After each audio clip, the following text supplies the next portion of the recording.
ହେଲା ବୁଝିଲେ ହୁଁ ହୁଁ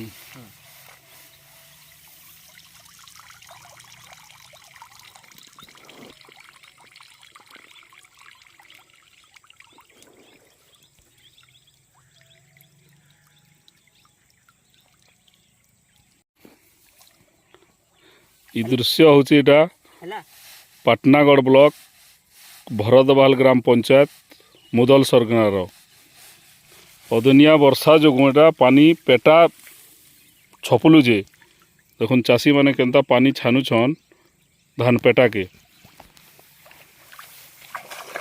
ଆଉ ଆରି ରଖୁଛନ୍।